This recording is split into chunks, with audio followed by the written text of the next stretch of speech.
Bonjour à tous et bienvenue sur IQ Invest, la chaîne des investisseurs qualité et des entreprises de qualité. Et aujourd'hui, on se retrouve pour la troisième vidéo de la playlist méthode 2024 qui est la mise à jour de ma playlist méthode 2023. Et aujourd'hui, on va s'attaquer à un sujet, à une question qu'on se pose tous quand on commence à investir en bourse, c'est-à-dire comment acheter au bon moment, comment savoir quel est le prix juste d'une action et comment éviter d'acheter trop cher et de rentrer dans une bulle. Donc surtout, restez bien jusqu'à la fin de la vidéo car on va voir une méthode qui est très simple à mettre en place. Je vais vous la montrer premièrement sur un Google Sheet et je vous partagerai ce Google Sheet. Vous pourrez tous y avoir accès et vous pourrez en faire des copies pour vous en servir pour vos propres analyses d'actions et pour calculer le prix juste de vos actions. Et juste avant de commencer, je vous rappelle que je ne suis pas un professionnel de la finance. Cette vidéo n'est donc pas un conseil en investissement. Vous êtes tous entièrement responsables de vos investissements et investir comporte des risques de perte en capital. Ceci étant dit, donc cette année, j'ai décidé de découper la méthode non plus en 3 mais en 4 étapes distinctes avec 1. L'analyse quantitative pour éliminer 80% des entreprises médiocres, 2. L'analyse fondamentale pour évaluer les fondamentaux et l'avantage compétitif d'une entreprise, ensuite l'évaluation du prix que nous allons voir aujourd'hui pour déterminer un prix juste et estimer un rendement pour acheter au meilleur prix, et enfin nous verrons le 8 décembre la gestion de portefeuille pour prendre les bonnes décisions pour surperformer à long terme. Donc les deux premières vidéos sont sorties sur la chaîne, je vous encourage à aller les voir avant de visionner celle-ci, et également je vous encourage à aller voir la playlist qui est sur la chaîne qui s'appelle Gagner en bourse, sur laquelle vous trouverez plein de vidéos qui expliquent divers sujets, notamment la relation entre les EPS et le cours de bourse, les flux de trésorerie, l'avantage compétitif, mais également les ratios financiers. Donc allez voir cette playlist, vous apprendrez plein de choses complémentaires. Avant de passer au vif du sujet, donc quelles sont les limites de l'analyse d'action? Puisque l'analyse quantitative permet, elle, d'éliminer rapidement 90% des entreprises qui ont le plus de chances de sous-performer le marché, et l'analyse fondamentale permet de comprendre une entreprise, de comprendre son business model, comment elle gagne de l'argent, et d'analyser ses fondamentaux pour ne garder que le top 1%. Mais ces deux étapes ne suffisent pas, tout simplement parce que si vous trouvez les meilleures entreprises du monde, mais que vous les achetez trop cher, vous aurez une performance médiocre. Donc ces trois piliers vont ensemble et vous devez analyser une action mais également l'acheter au bon moment. Et donc le but de l'évaluation du prix va permettre, grâce à une méthode simple, de déterminer un prix juste d'achat pour une entreprise. Et ça évite d'acheter tout simplement une entreprise trop chère au risque de subir un rendement nul, voire négatif. Et l'objectif est donc de constituer une watchlist d'entreprises validées et analysées afin de les acheter lorsque des opportunités se présentent sur les marchés, lorsqu'il y a des corrections et que les marchés sont pessimistes. Et chaque mois, vous pourrez investir sur là où les meilleures opportunités disponibles et ainsi maximiser votre performance tout en faisant votre DCA mensuel, votre investissement tous les mois. Pour ça, il existe plusieurs méthodes pour permettre de déterminer si une entreprise est au bon prix ou pas. Premièrement, vous pouvez utiliser des ratios financiers comme ceux détaillés dans ma vidéo dédiée sur les ratios financiers que vous trouverez dans la playlist Gagner en bourse. Vous aurez la fiche détail en haut à droite. Et également, vous pouvez essayer d'estimer le prix futur d'une action. Et là, vous avez des méthodes plus ou moins simples. Vous avez des méthodes de discounted cash flow très complexes et très poussées. Et vous avez des méthodes beaucoup plus simples comme celle que je vais vous montrer aujourd'hui. Sur Google Sheet, et on va prendre l'exemple d'Apple. Donc cette feuille, je vais vous la partager. Vous pourrez retrouver le lien en description. Vous pourrez faire des copies de cette feuille pour vous entraîner et pour donc faire vos hypothèses sur vos propres actions. Ça vous permettra de vous familiariser avec cette méthode. Donc les cases en jaune sont les cases qui sont tout simplement à renseigner manuellement, et ensuite on a toutes les autres cases qui sont calculées automatiquement. Donc on va voir quelles sont les cases à renseigner. Donc ici j'ai mis le nom de la société, en l'occurrence Apple, et ici on a les free cash flow. Donc là on est en milliards de dollars, donc pour simplifier la chose, donc c'est-à-dire 108,807 milliards de dollars.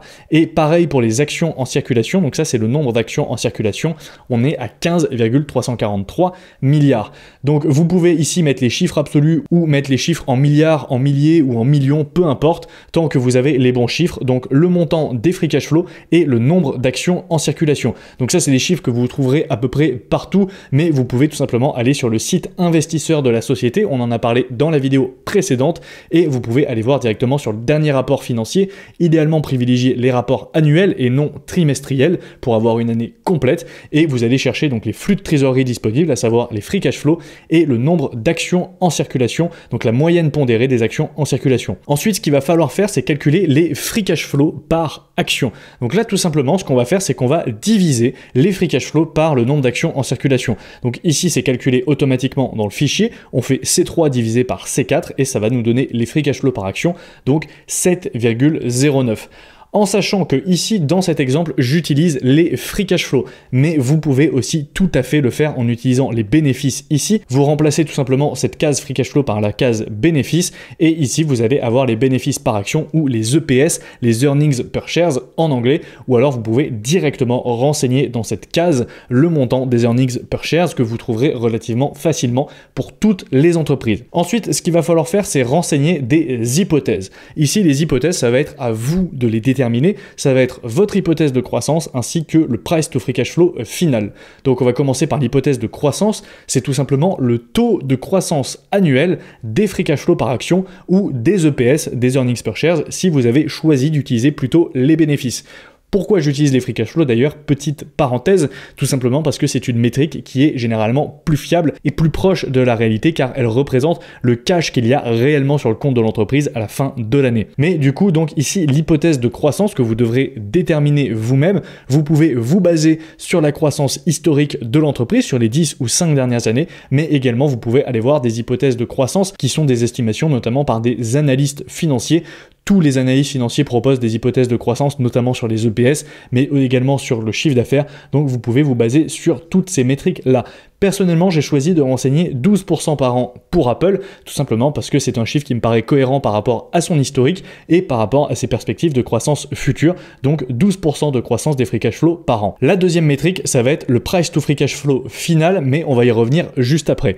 Donc ce taux de croissance, qu'est-ce qu'il va faire? Il va nous permettre de faire une croissance composée des free cash flow par action. Donc vous voyez, ici, on va les faire croître sur 5 ans. Donc on va prendre les free cash flow par action en année 0, donc à savoir ceux qu'on a calculés ici, qui correspondent en l'occurrence ici au free cash flow par action de l'exercice fiscal 2024 pour Apple, donc l'année fiscale 2024.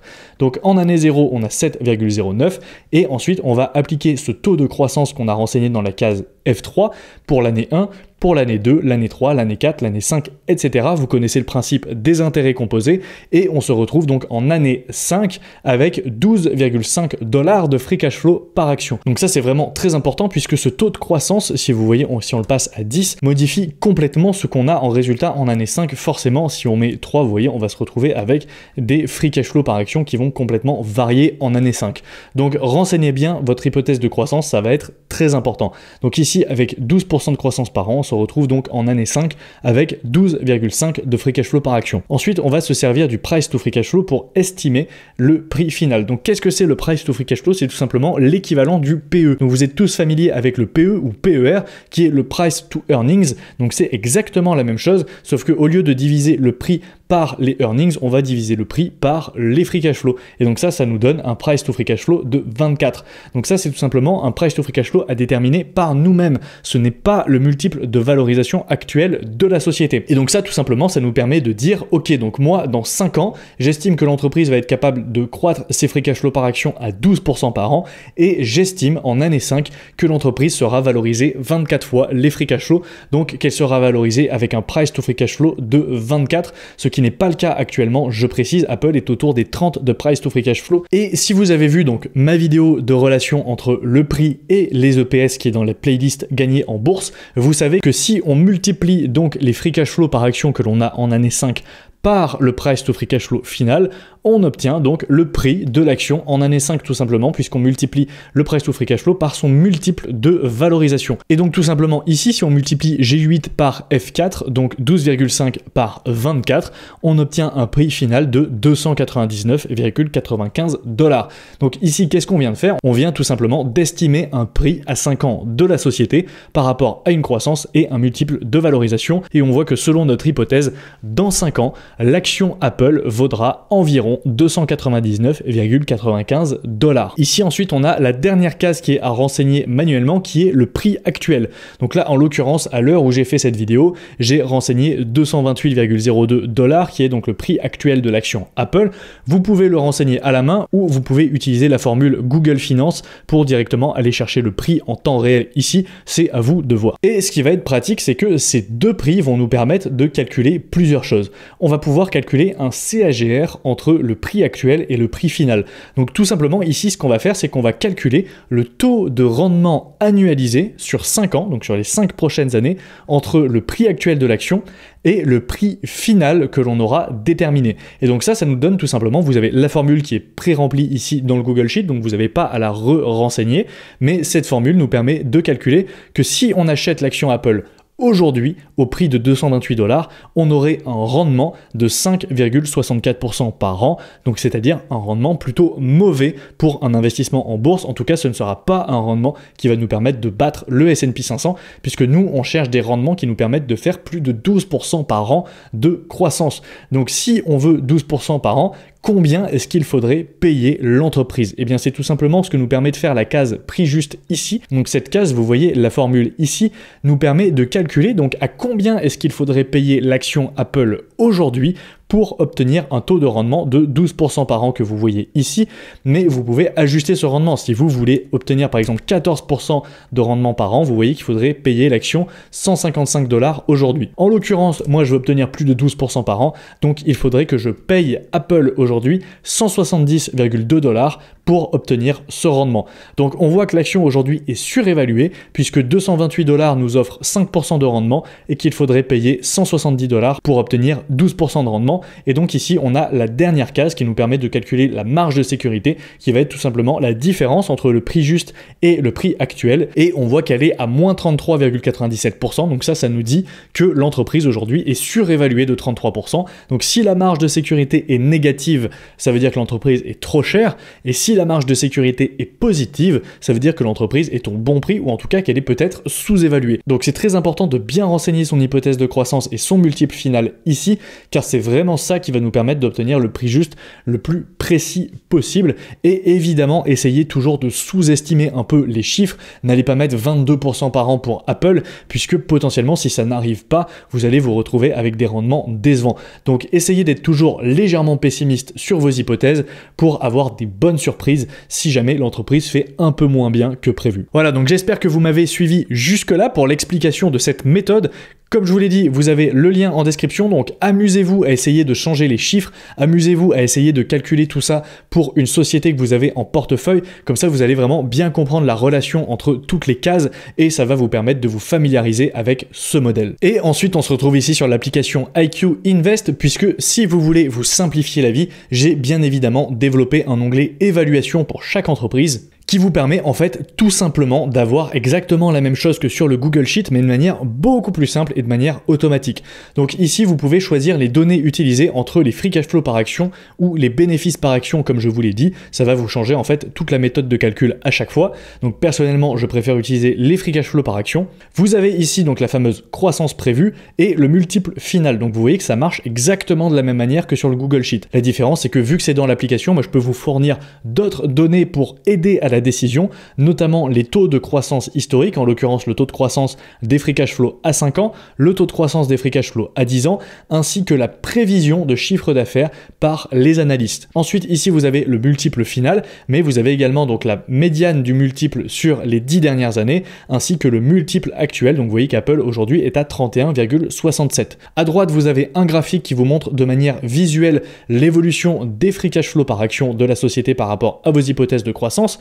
Donc vous voyez qu'on arrive au même résultat que sur le Google Sheet, à savoir 12,5 ou en tout cas 12,497, mais si on arrondit, ça fait 12,5. Et ensuite, on retrouve les mêmes données ici, à savoir le prix final, le CAGR estimé, donc si on paye l'entreprise au prix actuel, le prix juste de la société, donc 170 $, le CAGR avec le prix juste, donc en l'occurrence ici 12%, et la marge de sécurité, donc moins 33,97%.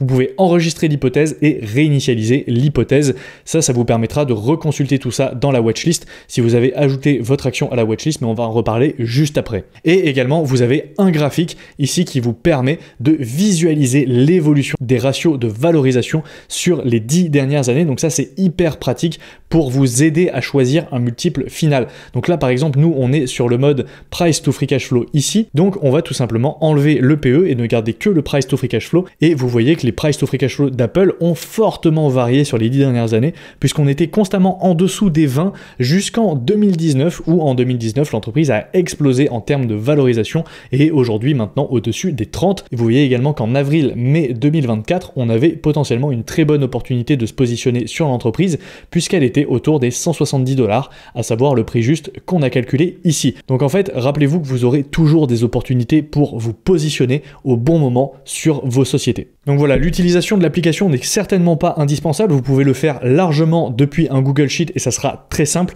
mais l'application vous permet de gagner du temps, notamment en ayant des indicateurs qui vous permettent de vous aider à choisir la croissance prévue et le multiple final avec ce graphique d'évolution des ratios de valorisation entre autres. Et maintenant, donc, une fois le prix juste calculé pour chaque entreprise et le rendement estimé, il ne reste plus qu'à les classer tout simplement et la watchlist peut être créée via un simple fichier Google Sheet. Donc dans ces cas-là, vous allez renseigner toutes vos positions, vous allez renseigner le prix juste pour chaque position, le prix actuel, le CAGR estimé et la marge de sécurité et vous pourrez classer les entreprises tout simplement par CAGR estimé ou par marge de sécurité, ce qui vous permettra donc d'avoir la meilleure opportunité d'achat tous les mois. Ou vous pouvez utiliser une application pour simplifier le processus et tous les mois lors de votre DCA, lors de votre investissement mensuel, il vous suffira d'investir dans les meilleures opportunités disponibles. Et très rapidement, pour vous présenter ma watchlist personnelle, ici on est de nouveau sur l'application IQ Invest et vous pouvez classer donc la watchlist qui est classée donc par défaut sur le CAGR estimé qui va vous indiquer donc le rendement estimé de chaque entreprise qui est présente dans votre watchlist.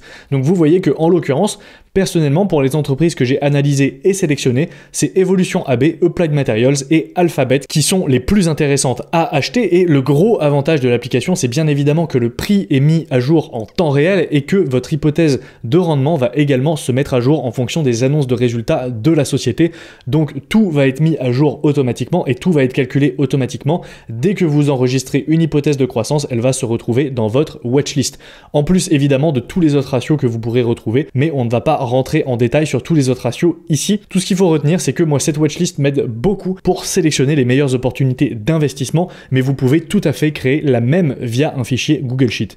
Ensuite, l'avantage ici, c'est que vous pouvez aussi créer plusieurs watchlists différentes pour segmenter vos actions. Donc personnellement, j'ai la watchlist d'actions analysées que j'utilise pour faire mes investissements, mais j'ai aussi par exemple ma watchlist d'actions à analyser, donc les entreprises qui m'intéressent. Et également, vous pouvez retrouver ici le calendrier, qui est en fait tout simplement le calendrier des publications de résultats, où vous pourrez retrouver pour toutes les entreprises de votre watchlist les dates des publications de résultats. Donc en l'occurrence, vous voyez que pour le 21 novembre, on a Intuit et on a Copart qui vont publier leurs résultats. Donc ça, c'est très pratique pour suivre les entreprises que vous avez en watchlist. Et maintenant, pour conclure, donc même la meilleure entreprise du monde, si elle est achetée trop cher, peut devenir un mauvais investissement. Et inversement, d'ailleurs, si vous achetez la pire entreprise du monde, même au meilleur prix possible, ça sera un mauvais investissement. Et les deux faces de la pièce vont ensemble. Vous devez investir dans les meilleures entreprises au meilleur moment et au meilleur prix. C'est vraiment ça la clé. Personnellement, j'en ai fait l'expérience. Si vous achetez des entreprises de qualité trop chères, vous aurez un rendement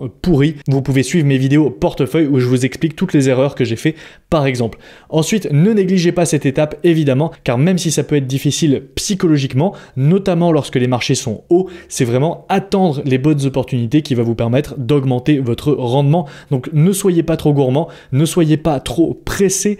Patience, attendez la bonne opportunité pour acheter une entreprise puisqu'il y en aura toujours une. Si j'ai bien appris quelque chose pendant mes 3 années d'investissement, ça fait maintenant 3 ans que j'investis et je peux tout simplement vous dire déjà avec ce humble recul qu'il y a toujours des opportunités pour acheter une société et que même les meilleures entreprises de meilleure qualité possible auront toujours des moments où elles seront sous-évaluées. Ça a été le cas pendant ces 3 dernières années. On avait des opportunités sur Apple, sur Microsoft, sur Google, sur toutes les grosses entreprises. Donc surtout, soyez patient, attendez la bonne opportunité et ça paiera. Et constituez-vous une watchlist, c'est un outil indispensable, que vous utilisiez un Google Sheet ou une application. C'est vraiment un outil qui vous aidera tous les mois à prendre les meilleures décisions.